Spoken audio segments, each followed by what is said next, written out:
Okay, so for this podcast, we're going to have a look at an inflationary gap.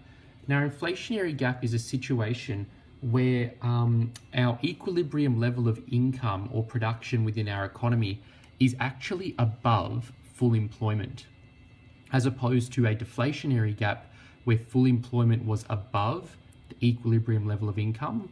In an inflationary gap, it is the equilibrium level of income that's above a level of full employment.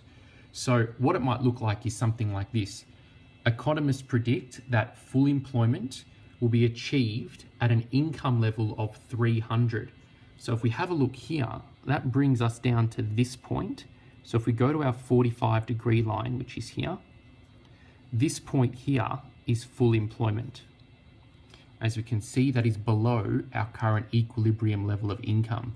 What that means, if we can just visualize it, here's an economy that's currently operating well above its means.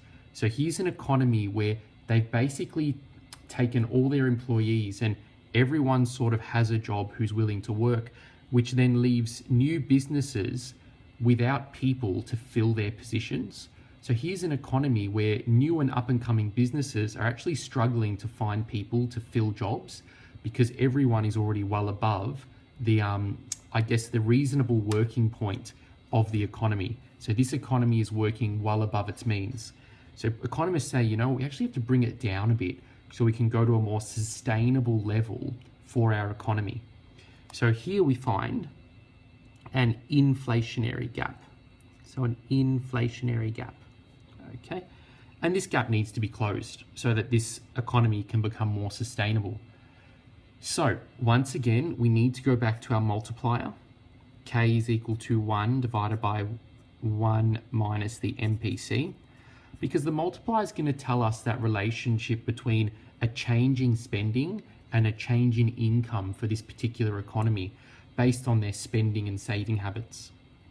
So our multiplier is equal to 1 minus the MPC. In this scenario, the MPC is 0.5, which gives us 1 minus 0.5, which gives us a multiplier of 2.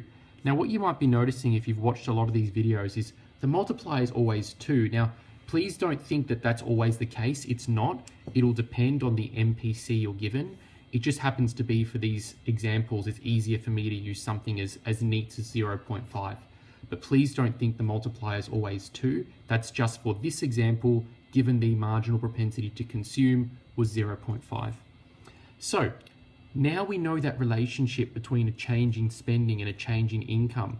So if we reduce our spending by $1, that will reduce our income by $2.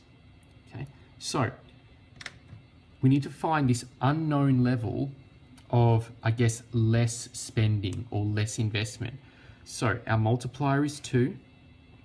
We need some unknown level of diminished spending or investment to close our inflationary gap, and our inflationary gap is here between 300 and 400. So that gives us a value of the inflationary gap of 100. Between 3 and 4 is 100.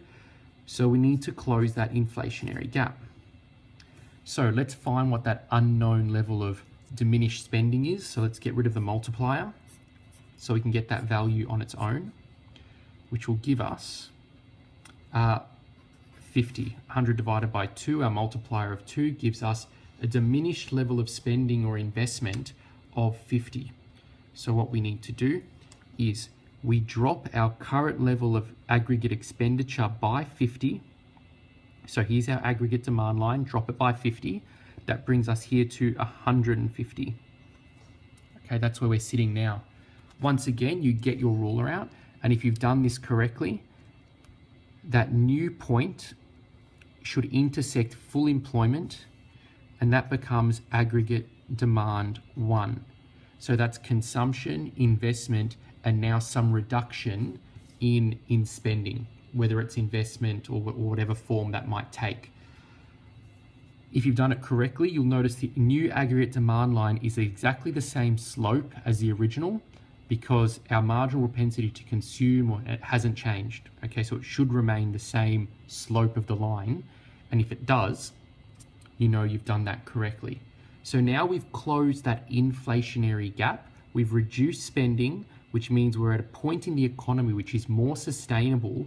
So with everyone who wants a job can find a job, and we haven't pushed the economy to an extreme, which originally it was sitting at that YE point, where that country was literally so desperate for employees that they would have had to possibly import employees from overseas, okay, potentially. So gentlemen, here we have our inflationary gap when full employment is below equilibrium, and then we've been able to solve or close our inflationary gap using the multiplier, this little algebraic equation, dropping our aggregate spending or aggregate expenditure in order to intersect at full employment. So there's the inflationary gap and how to close it.